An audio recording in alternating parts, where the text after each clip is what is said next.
प्रेम कैसे होगा भगवान में, उसकी परमात्मा की महिमा से हम परिचित होंगे। और हम किस गंदे लोक में आकर फंस गए, हम कहाँ के रहने वाले हैं, वहां जाना है, वहां हम सुखी होंगे। तो उसके लिए क्या क्या प्रयत्न करने हैं वो सारे हम करेंगे, तो हमारे अंदर प्रेम जागृत होगा। जब आप में प्रेम जागृत हो गया तो समझो आपकी आत्मा स्वस्थ होगी। भगवान के ये आपके अंदर ये अटबट है, अंदर दोष रखते हो, कोई मन में खोट रखते हो, सत्संग में आकर के कहते गुरु के आगे ले झूठ संजोई, निश्चय नरक पड़े से सोई। तो जब तक आपके मन में अटबट करने की आदत है, गुरुजी के सामने भी आप सच्चे नहीं बता रहे हो, अभी आपके पाप कटे नहीं है। जिस दिन पाप कट जाएंगे सच्ची बताओगे। अब यहाँ झूठ कौन बोलता है? जो बीड़ी पीता है, शराब पीता है, मांस भी खा लेता है, या कोई नियम भंग कर देता है। और हम पूछते हैं भाई तूने कोई गलती तो नहीं की? तो उन्होंने कहता ना जी कोई गलती नहीं की, मैं बिल्कुल ठीक है, मेरा नाम। बेशक बकवाद करता रहे, कति नाम नहीं चलेगा आपका, या आचय मता व्यर्थ डलेड हो रहा है। तो आप कति ठीक है, गलती हो जाती है, साफ बता दे जी मेरे से ऐसे ऐसे हो गया, ठीक है। ये दास टीचर है, आप मेरे बच्चे हो, और जो अध्यापक बच्चे की गलती पर उसको नहीं करड़ा करता, धमकाता, तो दोष शत्रु है उसका, क्योंकि वो बच्चा और गलतियां करेगा, फिर पढ़े भी नहींगा। तो और टीचर धमकावेगा और बच्चा बुराई छोड़ के फिर भी स्कूल आवेगा, वो सफल होगा।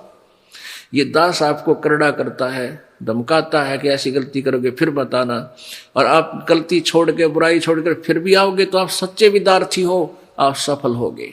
और जो गुरु जी के थोड़े से खुड़का करने से, धमकाने से आता ही नहीं है, तो वो पाली लगेगा, फिर वो बाद में पछतावेगा, यानी वो अपना जीवन व्यर्थ कर जाओगा।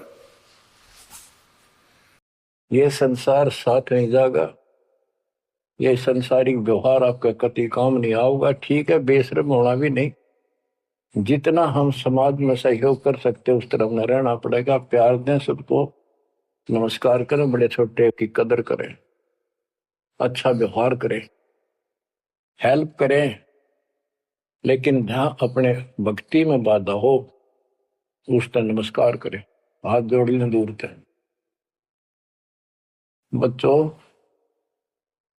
गरीबदास जी बताया है, गोरख से ज्ञानी गणे और सुखदेव दती जिहान, सीता सी गो भारिया संत दूर स्थान। पुण्यात्मो, आपको अध्यात्म सिलेबस, ये अध्यात्म का पाठ्यक्रम पढ़ाया जा रहा है, दास टीचर है, और इसको बार बार रटवाऊंगा, बार बार समझाऊंगा, क्योंकि टीचर सारा साल उस सिलेबस को रह कर रिपीट करवाया करे, तब बच्चों के आत्मा में, उसके मन में, बुद्धि में वो सेट होता है। तो यहां परमात्मा ने आके ज्ञान कराया है कि जिस लोक में तुम रह रहे हो, यो काल कसाई का लोक है, और इसमें ये दुख आपको सदा बना रहेगा। इससे बचने का एक विकल्प भगवान ने बताया है कि मेरी शरण में आओ और ये सत साधना करो, फिर आपके परिवार पर काल का कोई प्रेशर नहीं रहेगा। आपको अननेचुरल डेथ नहीं कर सकता, आपकी बेमौत आपको नहीं मार सकता। भगवान के पास पावर है, उस कबीर भगवान के पास, कि आपकी आयु भी बढ़ा देगा और काल से आपकी रक्षा भी करेगा। परमात्मा कहते हैं, जब तक हंसा हमरी आना और काल लगे दी तेरा बाण। परमात्मा ने कहा कि जब तक मेरी शरण में आके और मेरी मर्यादा के अंदर ये भक्त रहेगा, इस काल का अटैक नहीं हो सकता आपके ऊपर। तो आप जी ने परमात्मा की शरण लेकर के मर्यादा में रहना पड़ेगा। फिर देखना, किसी प्रकार की भी हानि आपको काल नहीं कर पाओगे, और फिर भक्ति करके आप सफल हो जाओगे, सतलोक चले जाओगे। इस ज्ञान को आधार बनाना।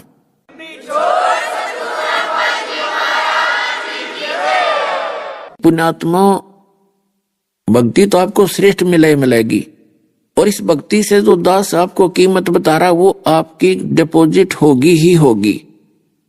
लेकिन विवेक बिना भी बात बिगड़ जाएगी। विवेक ये बनाना पड़ेगा कि यदि हम फिर से फिसल गए और मुक्त हुए नहीं तो वो करा कराया सारा बिगड़ जाएगा। भक्ति तो आपकी बनी रहेगी, आपके पास जो धन आपने सारे जीवन में कमा लिया भक्ति करके धर्म पुण्य करके, वो तो आपका साथ रहेगा, वो नष्ट नहीं होगा, लेकिन आपका मोक्ष रह जाएगा। और मोक्ष रह गया फिर क्या करोगे उस भक्ति धन का? फिर आपकी ऐसी दुर्गति करेगा युग काल, जरा सा भी पैर फिसल गया। और आपकी भक्ति तो ये होएगी क्योंकि सत साधना है। कोई 1-2 वर्ष भी भक्ति कर लेगा और फिर भक्ति ना करेगा तो उसके घर में सुख शुरू हो जाएंगे।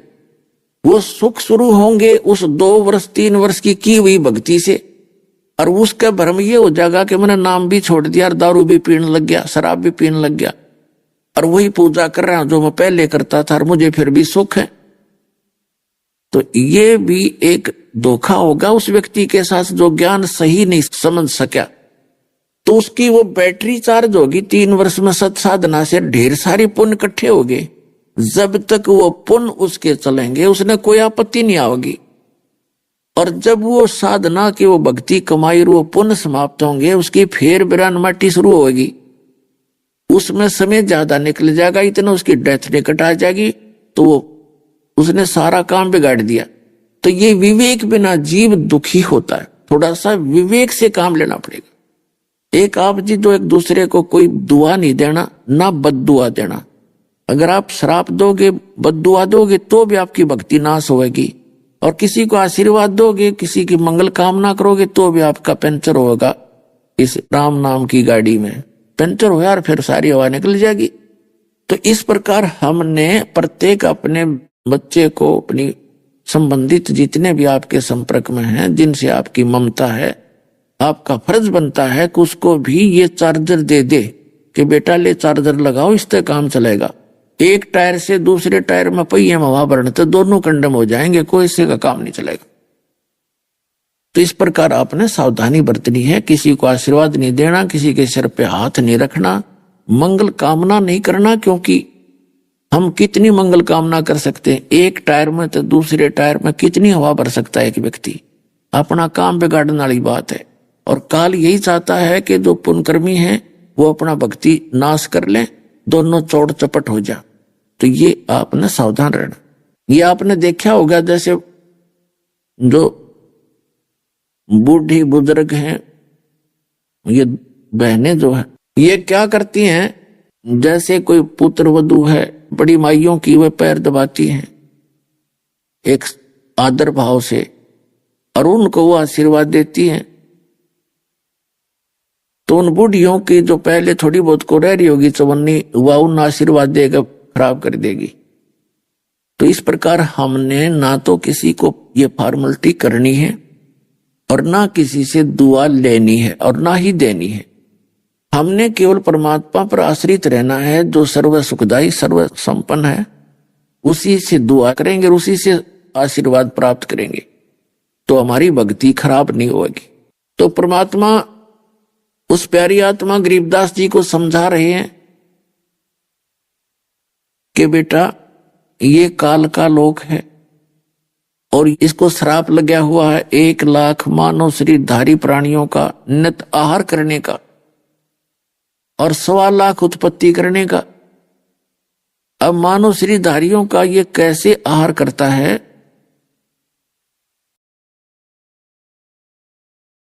पुण्यात्माओं, परमेश्वर कहते हैं मानुष जन्म दुर्लभ है भाई, मिले न बारंबार। जैसे तरवर से पत्ता टूट गिरे वो बहोर नहीं लगता डार। आज आपका परिवार है, खूब आनंद मंगल है, और कभी भी किसी भी सदस्य की किसी समय अचानक किसी भी कारण से मृत्यु हो जाती है, वो पुनः आपको उसी रूप में नहीं प्राप्त हो सकता, ना वो वहां आ सकता, ना उसको मालूम तू कौन था, कितना है, कहां गया। परमात्मा हमें याद दिलाते हैं कि तुम काल के जाल में फंस चुके हो। और इस काल भगवान ने, जो 21 ब्रह्मांड का स्वामी है, जो ब्रह्म नाम से सुप्रसिद्ध हो चुका है, जिसको ऋषि महर्षि ब्रह्म नाम से जानते हैं, ये काल है, इसको श्राप लगा हुआ है 1 लाख मानव शरीरधारी प्राणियों के नित्य आहार करने का। उसके लिए इसने अपने तीनों पुत्रों को एक एक गुण से परिपूर्ण कर रखा है अपनी सुनियोजित चाल से।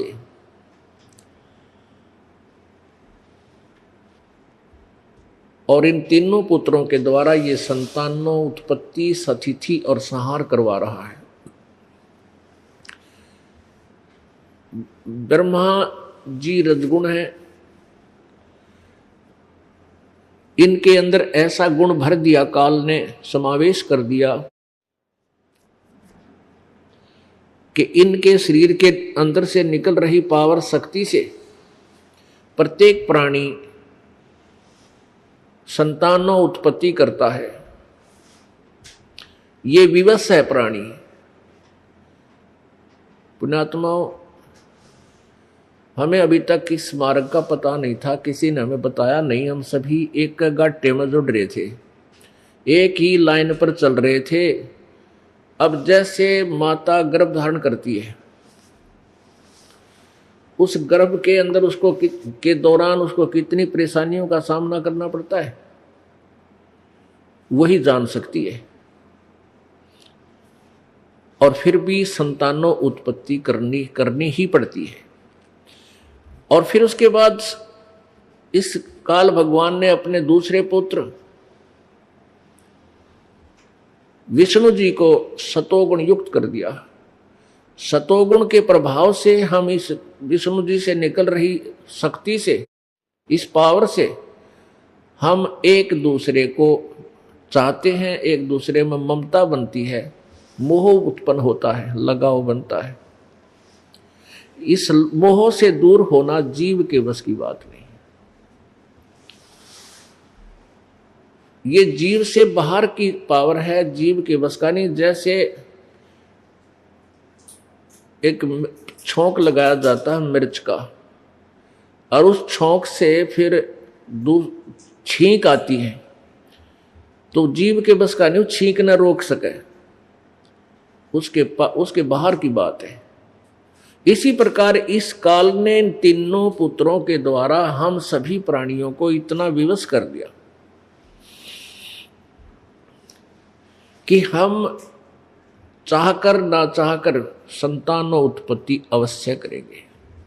फिर ऐसे लोक वेद शुरू कर दिए इसने कि भाई पुत्र बिना मोक्ष नहीं। मान ले कोई चाहे भी वह बेटा ना हो, बेटी ना हो, तो कोई बात नहीं। मान ले किसी का संतान नहीं हुई संस्कारवश, तो दूसरे ना टेकन दे, कोई न कोई आकर इंजेक्शन लाए जाएगी, कोई पड़ोसन आ जाएगी, कोई रिश्तेदार आ जाएगा, आए बालक कोई ना, ओहो संतान तो चाहिए बेबे।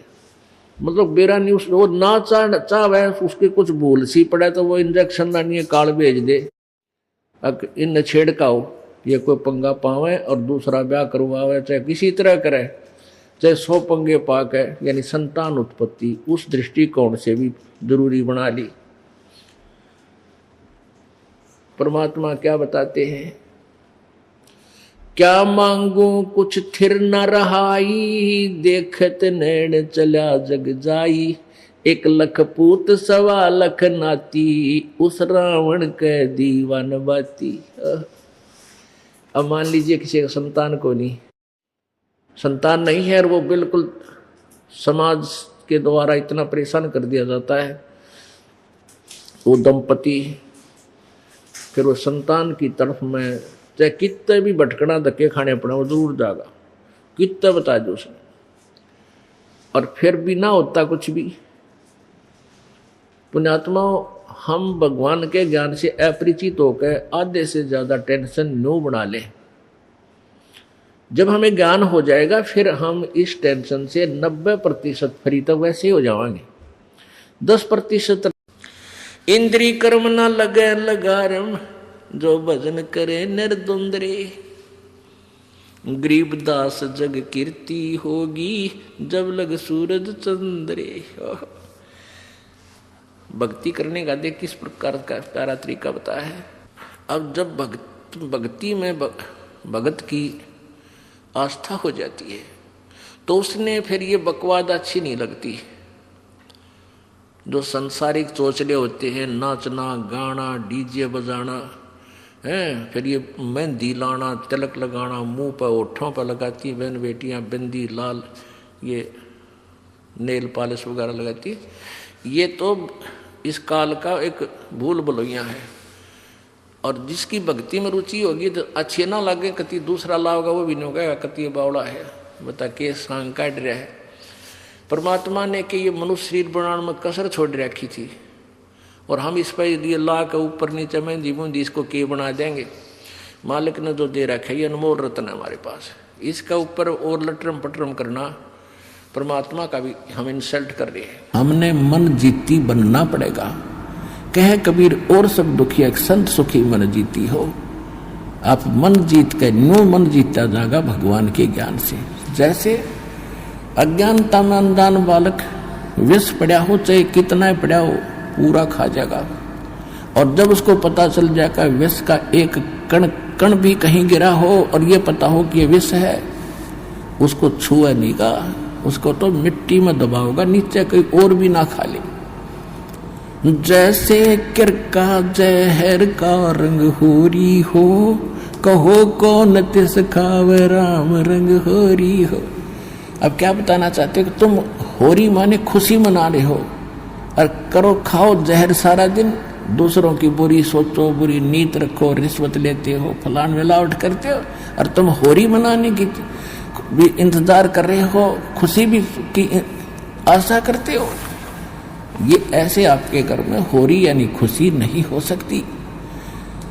होरी कैसे होगी? जैसे किरका जहर का रंग होरी हो, किरका माने कण, और कहो कौन तिस खाव राम रंग होरी हो, कि जिसने नो पता लगा जहर है फिर कौन खाओगा। और फिर देखियो इस राम रंग परमात्मा की तरफ से आपको कितनी होरी यानी खुशी मिलेंगी।